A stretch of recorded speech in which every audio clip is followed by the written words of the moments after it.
राधे राधे। आशा करती हूँ सब लोग बढ़िया ही होंगे और बढ़िया ही होना भी चाहिए सब, है ना।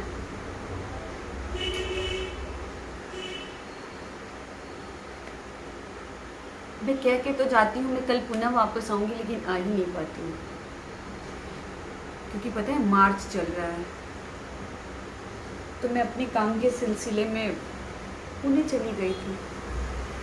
दिल्ली से वापस आई तो थोड़ी गर्मी लग गई हुई है क्योंकि बहुत गर्मी है। दिल्ली में तो गर्मी पड़ती है, यूपी में पड़ती है, बट यहाँ पर भी अब जो है ना गर्मी थोड़ी ज़्यादा पड़ रही है, बहुत ज़्यादा हीट है। खैर कोई नहीं, ये तो ज़िंदगी है, चलती रहेगी। पर एक बात बताइए, मैंने तो कह रखा हुआ है वैसे भी कि भक्ति वही कर सकता है जो बेशर्म है, जिसे कोई शर्म ना हो।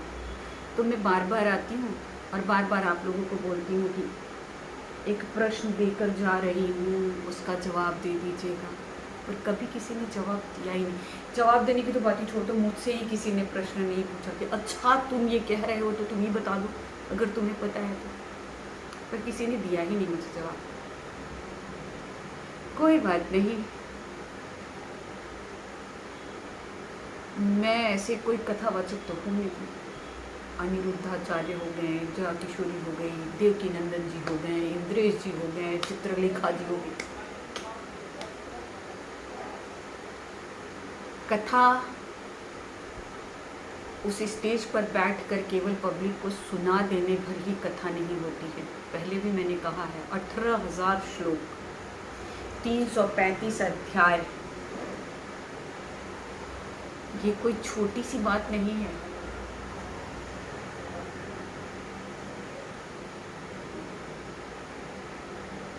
ये कोई खेल नहीं है। बात अगर करनी है तो पूर्णतः बात करो। जैसे कहते हैं ना, समस्त वेदों का सार राधा। भगवान कहते हैं कृष्ण को किसने साधा, कृष्ण को किसी ने साधा है तो राधा है। कृष्ण बड़े आसान है और कृष्ण बड़े कठिन है, बड़े उलझे हुए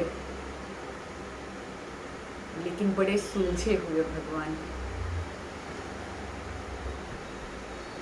ये जो शब्द मैं कहती हूँ ना, ये मेरे शब्द हैं ही नहीं, क्योंकि मैं इतनी विद्वान और इतनी विद्वता की धनी तो हूँ ही नहीं। ये सारे के सारे मेरे श्री हरि वासुदेव के द्वारा बताई गई चीज़ें हैं, जो मैं आप तक, आप लोगों तक पहुँचाने का एक छोटा सा प्रयास कर रही हूँ।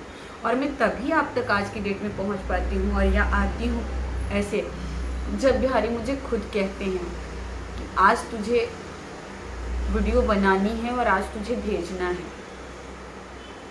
मैंने एक प्रश्न पूछा था आप लोगों से और उम्मीद करती हूँ कि इसके उत्तर बहुत सारे लोगों को पता भी होंगे, लेकिन मुझे नहीं समझ में आता है कि दुनिया जहान की बहुत सारी अनर्गल बातें अभी चल रहा है। अभी देख लो, इलेक्शन का टाइम आ चुका हुआ है, बंगाल में कुछ चल रहा है, दिल्ली में केजरीवाल जी का चल रहा है, मतलब राहुल गांधी, अखिलेश यादव, लालू प्रसाद, ये सब लोगों का चल रहा है और पूरी दुनिया इसी में उलझी पड़ी हुई है। आज मॉस्को में इतनी ज़बरदस्त घिनौनी घटना जो घटित हुई है वहाँ पर,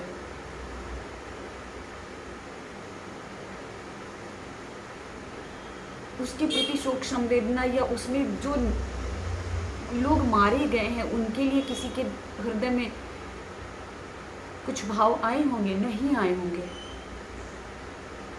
नहीं आए होंगे, क्योंकि हमारे लिए ज़रूरी है अरविंद केजरीवाल ये वो। और सबसे बड़ी बात है कि जो गए हैं, यही तो कलयुग है। वहाँ पर भी वो जो घटना घटी है, उस घटना के पीछे, उस घटना को घटित करवाने वाला भी वही है। वो चाहे विदेश में बसे हुए नागरिक हों या हिंदुस्तान में रहने वाले हिंदुस्तानी हो, वो सिख हो, हिंदू हो, मुस्लिम हो, कोई भी हो, किसी के भी साथ कोई भी चीज़ अगर घटित होती है तो भगवान कोई हिंदू मुसलमान नहीं है। ये हमारे आपके द्वारा बांटी गई जो है ना स्वयंभू मनु और सतरूपा कि कोई हिंदू मुस्लिम सिख ईसाई औलाद नहीं हुए थे, या उनको ऐसे किसी धर्म को बांटने के लिए नहीं भेजा गया हुआ था। उनको ब्रह्मा ने सिर्फ सृष्टि की रचना और सृष्टि वो जो रचना कर रहे थे, सृष्टि को बढ़ाने का कार्यभार दिया था मनुष्य रूप में।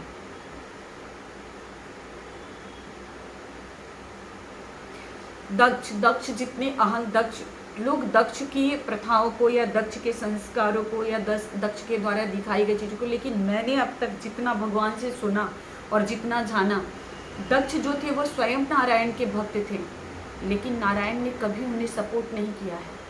अगर आप इतिहास खंगाल कर देखें तो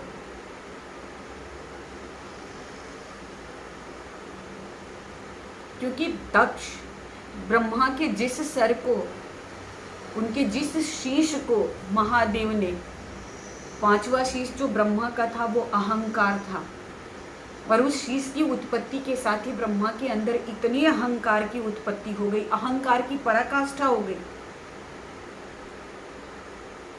वो स्वयं को परम ब्रह्म समझने लगे। और महादेव ने जब ब्रह्मा का शीश उड़ाया वो अहंकार का, लेकिन वही ब्रह्मा के पुत्र दक्ष के अहंकार की जो पराकाष्ठा थी उसको स्वयं ब्रह्मा उसके भुक्तभोगी होकर के भी ब्रह्मा दक्ष को रोक नहीं पाए। और दक्ष के अहंकार की पराकाष्ठा देखिए, लेकिन नारायण ने कहीं दक्ष के अहंकार को बढ़ावा नहीं दिया है। नारायण ने दक्ष को सपोर्ट ही नहीं किया है।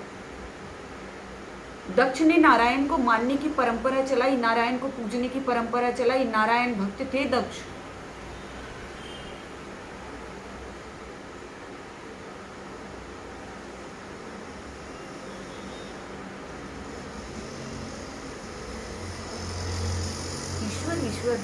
ईश्वर कभी किसी में भेदभाव नहीं करते।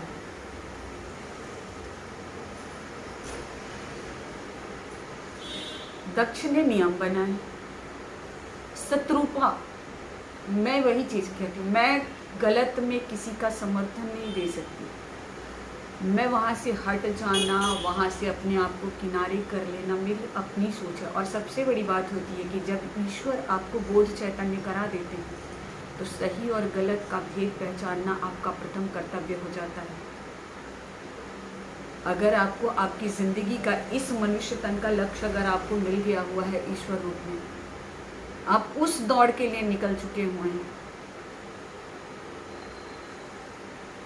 तो सही और गलत के इस प्रपंच में आप नहीं पढ़ सकते हैं। मुझे बहुत सारे मेरे मित्र बंधु हैं जो फेसबुक पर, जिन्होंने मुझे हिंदू मुस्लिम फलाना ढिमकाना बहुत सारी चीज़ों को लेकर उन लोगों ने किया, बट मुझे इन चीज़ों से फ़र्क नहीं पड़ता है। मैं सिर्फ एक चीज़ में बिलीव करती हूँ और वो है इंसानियत। न 100% हिंदू सही है, न 100% मुसलमान गलत है। मैंने एक ऐसा मस्जिद देखा है, आप लोगों को बता रही हूँ, हो सकता है कुछ लोगों को पता भी हो या नहीं भी पता हो। ऐसा मस्जिद जिसके मुख्य द्वार पर गणपति की मूर्ति स्थापित है, और मुस्लिम भाई बंधु ही पहले प्रथम गणपति की पूजा करते हैं, फिर अंदर जाते हैं। और उस जगह पर क्या हिंदू क्या मुस्लिम सब समान रूप से जाकर के वहां पर सेवादारी करते हैं।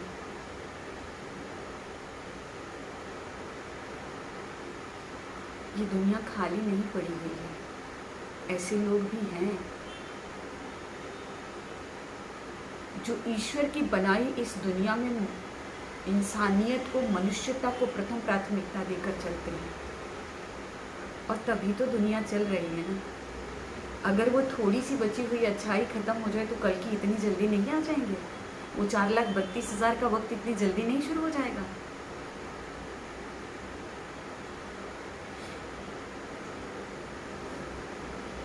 पर मेरे भाई बंधु, समझने वाली बात है, ये किसी को फोर्स नहीं कर सकते हैं कि आप भक्ति करो। भक्ति भी जो है ना, वो ईश्वर की नेमत है। लोग कहते हैं ना, अरे मेरे 5 बेटे हैं, ये मेरी पूंजी है। नहीं, वो यही रह जाएंगे। वो इस जन्म में आपके हैं, पिछले जन्म में कुछ और थे, किसी और के थे, अगले जन्म में वो किसी और के रहेंगे। और सबके सामने लोग अगर गीता पढ़ते हैं, लोगों ने अगर गीता सुना है, गीता को समझा है, तो गीता का ज्ञान देते वक्त भगवान जब अभिमन्यु के जाने पर, जब अर्जुन इतने ज़्यादा विक्षिप्त हो चुके हुए थे, तो भगवान उनको लेकर गए हैं अभिमन्यु तक। और जाने के बाद अभिमन्यु का जो जवाब था कि 3 जन्म तो तुम मेरे बेटा बनकर आए तो मुझे तो तकलीफ नहीं हुई, और 1 जन्म मैं तुम्हारा बेटा बन के आ गया तो तुम तो अधिकारी जमा लिए मुझ पर। मोह की ऐसी पराकाष्ठा। मैं बार बार कहती हूँ ना आपको कि मुझे पता है कि मैं अपने पिछले जन्म में क्या थी, मुझे ये भी पता है कि मैं उसके पहले क्या थी। मैंने आप लोगों को ये भी बताया कि मेरे पिता कौन, लेकिन मेरे पिता वही नारायण जो माधव का रूप धरकर मुझे संभालने के लिए आए थे, क्योंकि कहीं ना कहीं वो वचनबद्ध थे मेरी इस अंतिम यात्रा में मेरा साथ देने के लिए। ईश्वर अपने वचन निभाते हैं, मगर उसका साक्ष्य है वो 3 युग, सतयुग, द्वापर और त्रेता, जब भगवान अपने सेवक जय और विजय के लिए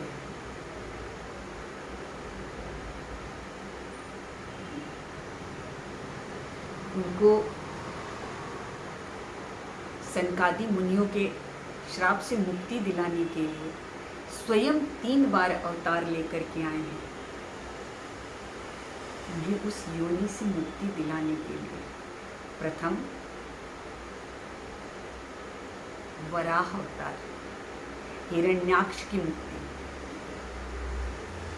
दूसरा नृसिंह अवतार, हिरण्यकशिपु की मुक्ति, तीसरा रामावतार,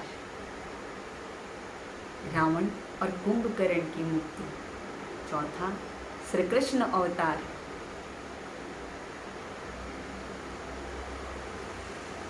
शिशुपाल और वक्रासुर की मुक्ति। तो भगवान आते हैं, भगवान अपने दिए हुए वचन निभाते हैं।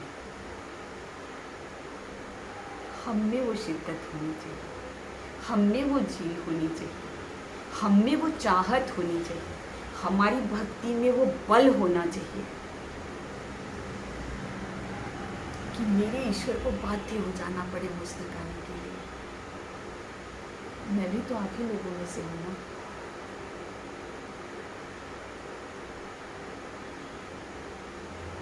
मीरा भी तो इसी भीड़ से थी ना। राधे भी जब मनुष्य योनि में आई थी तो इसी दुनिया में थी ना। 100 वर्ष का श्रीदामा के द्वारा दिया गया श्राप, उसको जीने के बाद इसी मनुष्य तन में आकर के राधे, जब नारायण मथुरा वृंदावन से गए थे, 100 वर्षों के बाद राधे उनसे मिली थी, जब कुरुक्षेत्र में सूर्य ग्रहण लगा था।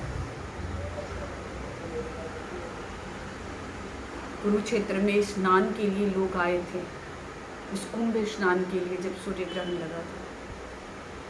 राधे कृष्ण की 100 वर्षों के बाद वहां मुलाकात हुई थी। क्या दृश्य रहा होगा, क्या कल्पना कर सकते हैं हम आप? मैं तो कर सकती हूँ। मुझे तो अपने ईश्वर के हर उस क्षण को जीने में अति आनंद आता है। मैं तो कहती हूँ बिहारी से, बिहारी मुझे देखना है, बिहारी मुझे जीना है, बिहारी मुझे सुनना है। मेरे ईश्वर मुझे सुनाते हैं, मेरे ईश्वर मुझे बताते हैं। अरे मैं क्या बताऊँ, मुझे क्या क्या बताते हैं। अगर मैं उसका इतना सा भी अगर आप लोगों तक पहुंचा पाऊँ ना, तो मेरी ये ज़िंदगी धन्य है, ये मनुष्य तन सार्थक हो जाएगा।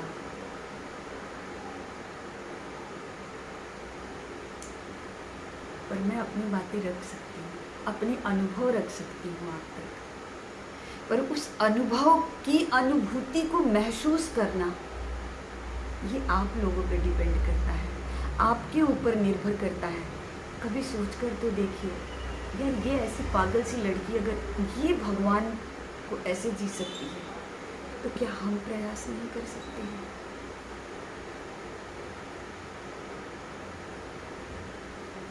मेरी तो सांसें भी वही, मेरी तो मुस्कुराहट भी वही, मेरी भूख भी वही, मेरी प्यास भी वही, मेरी निद्रा भी वही, मेरी जिज्ञासा भी वही, मेरी धूरी भी वही, मेरी धरा भी वही, मेरा आकाश भी वही, मेरे नक्षत्र भी वही। और क्यों डरूं मैं? अब मैं किसी चीज़ से नहीं डरती, न किसी ग्रह से, न किसी राशि से, न किसी नक्षत्र से, न किसी मनुष्य से, न किसी इंसान, किसी चीज़ से नहीं, न स्थिति न परिस्थिति, किसी चीज़ से नहीं। मैं क्यों सोचूं कि कल करूँगी या कल क्या होगा? मुझे क्या पता, मैं आज रात में सो गई, मैं कल सुबह उठूँ ही ना। तो मैं उस कल की चिंता में मैं अपने भगवान से दूर तो नहीं हो सकती। तो क्यों ना मैं अपने नारायण को जीऊं, तो क्यों ना मैं अपनी श्री राधे रानी को जीऊं। मेरा कल भी वही, मेरा गुजरा कल भी वही, मेरा आने वाला कल भी वही, मेरा वर्तमान भी वही। एक भजन की 2 लाइन है,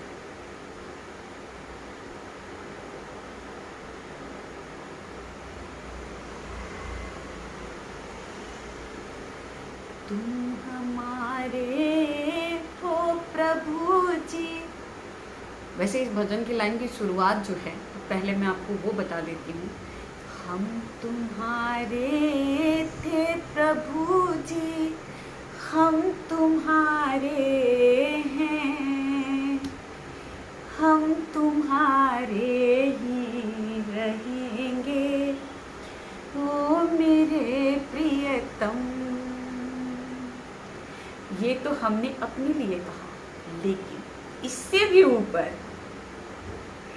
तुम हमारे थे प्रभु जी, तुम हमारे हो,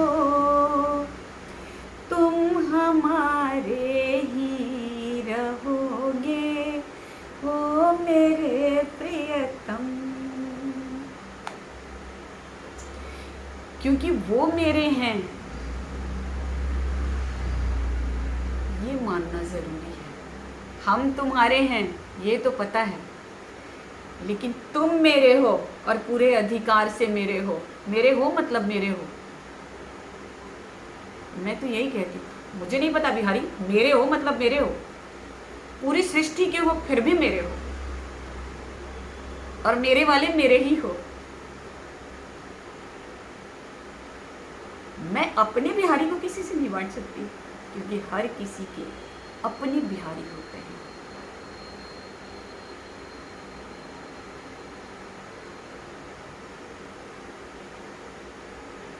एक प्रश्न पूछा था, ये जो शरीर आया हमारा, इस जीवात्मा का प्रथम वस्त्र क्या होता है? मनुष्य शरीर का या जीवात्मा का प्रथम वस्त्र क्या होता है? जीवात्मा का ही वस्त्र मैं पूछूंगी। किसी ने मुझे उत्तर नहीं दिया और किसी ने प्रश्न भी नहीं पूछा मुझसे, लेकिन आज बिहारी की आज्ञा से, राधा रानी की आज्ञा से, आप लोगों के ना पूछने पर भी मैं इसका उत्तर बता रही हूँ। इस जीवात्मा का प्रथम वस्त्र जो है वो ये शरीर है, वो चाहे किसी भी योनि का हो। एक जीवात्मा जिस योनि में जन्म लेती है, वो जो शरीर धारण करती है, वही उसका पहला वस्त्र होता है। वैसे मुझे पता है आप लोग पूरा वीडियो ही नहीं देखते होगे, तो सुनोगे कहाँ से, पर सुनो, देखो। यहाँ मैं कोई अपने घर का प्रपंच या मैं कोई अपने घर का या अपने व्यापार से जुड़कर कोई ऐसी बातें आप लोगों तक नहीं बताती हूँ। मेरे ईश्वर ने एक संत होने के नाते मुझे एक जिम्मेदारी दी है, ईश्वर को आप लोगों तक पहुँचाने का, बड़ी निश्चलता के साथ, जिसमें कोई लाम लपेट नहीं है। वो आपकी इच्छा पे है, वो आपकी नियति पे निर्भर करता है कि ईश्वर जिसे चाहेगा वो सुनेगा, जिसे नहीं चाहेगा वो नहीं सुनेगा। जब गोकर्ण जी ने धुंधकारी को कथा सुनाई थी, तो लाखों की भीड़ उस पंडाल में बैठकर कथा सुन रही थी, पर किसी के लिए भी वैकुंठ लोक से वो विमान, वो सेवक नहीं आए उनको लेने के लिए, सिर्फ धुंधकारी के लिए आए, क्योंकि वो लाखों लोगों का ध्यान ही नहीं था वहाँ, चित्त ही नहीं थी वहाँ, न चिंतन था न मनन था।